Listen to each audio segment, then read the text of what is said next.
Praise the lord. Good morning. ప్రభువైన యేసుక్రీస్తు శుభనామంలో మీ అందరికీ వందనములు.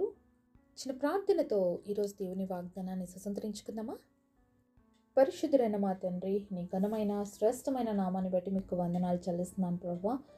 ఉదయకాల సమయంలో నీ సన్నిధిలో ఉండడానికి మాకు ఇచ్చిన అవకాశమును బట్టి ప్రభువా మీకు స్తుతులు స్తోత్రాలు చెల్లిస్తూ ఉన్నాము తండ్రి. ఈ దినాన్ని నీతో ప్రారంభించడానికి, మా దినమును మీతో ముగించడానికి కృపనివ్వండి. మీ స్వరాన్ని వినిపింపచేయండి. మీ మాటలు మాకు తెలియచేయమని యేసు నామములో ప్రార్థిస్తున్నాము తండ్రి. ఆమేన్.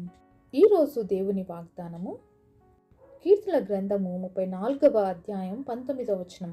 నీతిమంతునికి కలుగు ఆపదలు అనేకములు, వాటన్నిటిలో నుండి యెహోవా వారిని విడిపించును. Psalms chapter 34 verse 19. Many are the afflictions of the righteous, but the Lord delivereth him out of them all. దేవుడు ఇచ్చినటువంటి అద్భుతమైన వాగ్దానం మనందరి జీవితంలో నెరవేర్చబడును గాక. ఆమేన్. ఎవరు నీతిమంతులు అంటే యేసుక్రీస్తు ప్రభువారి రక్తములో తమ పాపాలు కడుక్కొని పరిశుద్ధులుగా మార్చబడిన ప్రతి ఒక్కరిని దేవుడు నీతిమంతులుగా తీర్చాడండి.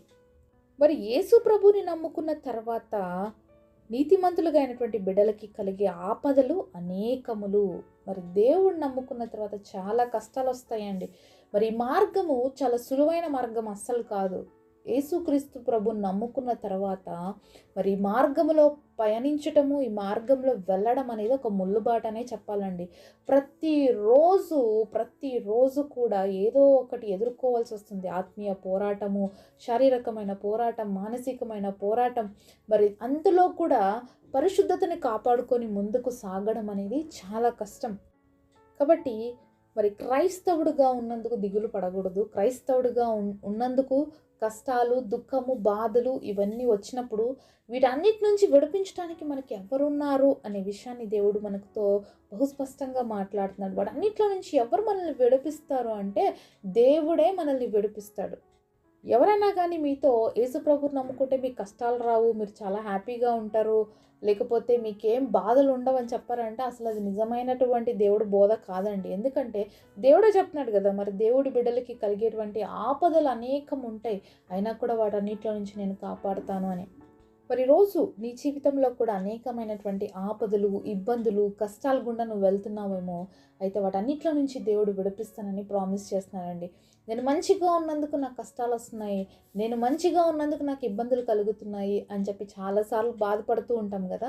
మంచి వాటికే ఎక్కువ దెబ్బలు అన్నట్లుగా, మరి ఫలాలు ఉండే చెట్టుకే రాళ్ళు ఎక్కువ అన్నట్లుగా, మరి దేవుడి బిడ్డలుగా అలాగే మంచివారుగా ఉండడాన్ని బట్టి కూడా అనేక సార్లు నిందలు, అవమానాలు, కష్టాలు, దుఃఖాలు ఎన్నో ఎదుర్కోవాల్సి వస్తుందండి. కానీ వాటన్నిటిలో కూడా దేవుడే మనతో ఉండి వాటిలో నుంచి మనల్ని బయటికి తీసుకొని వచ్చి మనల్ని గొప్పగా నిలబెడతారండి.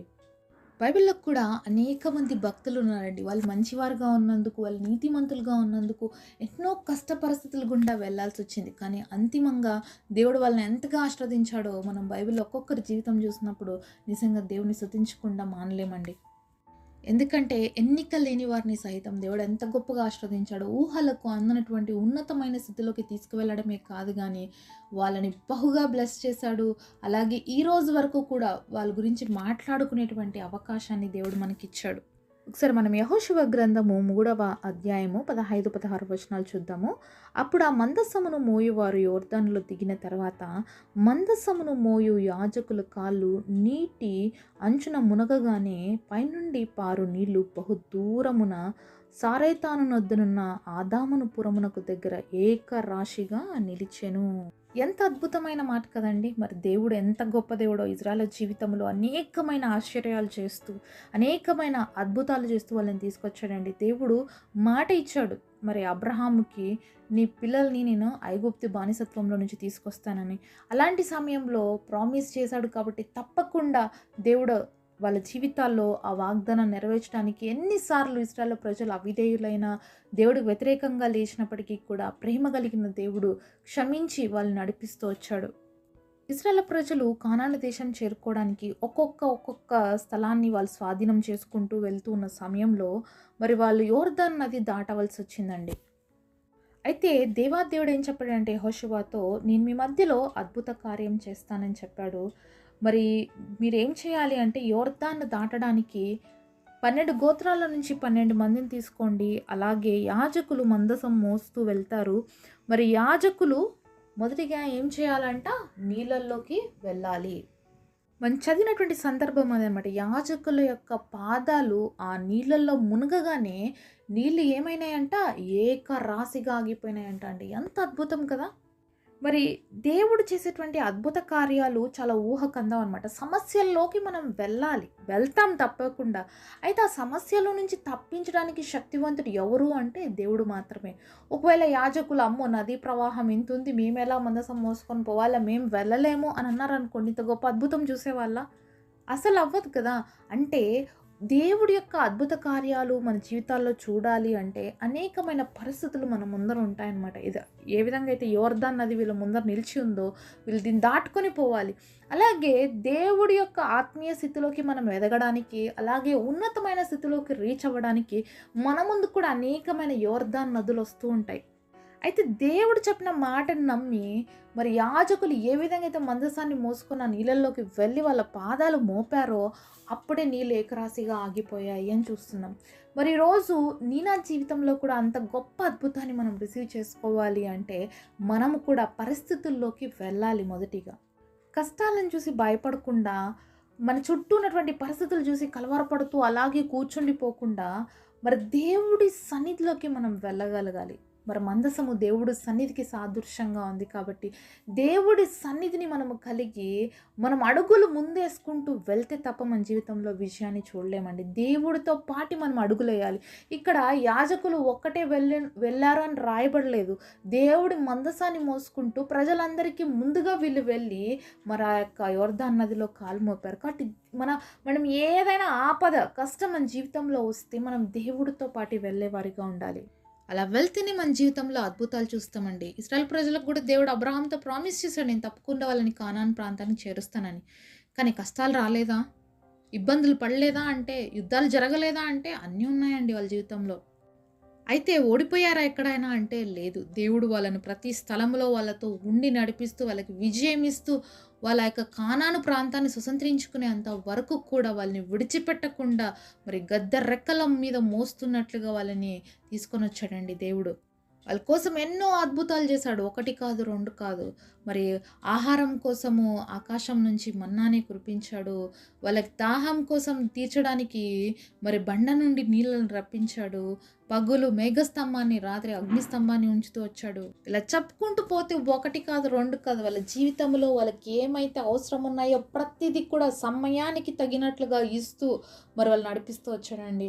అంతేకాదు వాళ్ళకి మాంసం తినాలనిపిస్తే పూరెలను కూడా పంపించాడు. అంటే వాళ్ళకు మార్గ మధ్యలో ఏమైతే అవసరం ఉన్నాయో, ఏమైతే కావాలో అన్నీ ఇస్తూ వచ్చాడు దేవుడు. ఈరోజు నీ ముందు కూడా ఏదైనా ఒక సవాలు ఉందేమో, ఏదైనా ఒక పరిస్థితి ఉందేమో.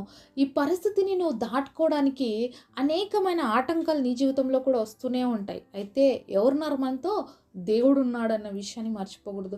ఈ ఒక్కొక్క పరిస్థితిని మనం దాటుతూ వెళ్తున్నప్పుడు మన జీవితంలో ఒక గొప్ప అద్భుతాన్ని మనం చూడబోతున్నాం. ఏ విధంగా అయితే ఇశ్రాయేలు ప్రజలు తమ జీవితాల్లో గొప్ప అద్భుతాలు చూసారో అలాగే మన జీవితంలో మనం కూడా గొప్ప అద్భుతాలు చూడబోతున్నాం అన్న విషయాన్ని ఎప్పుడు కూడా మనం గుర్తుపెట్టుకోవాలండి.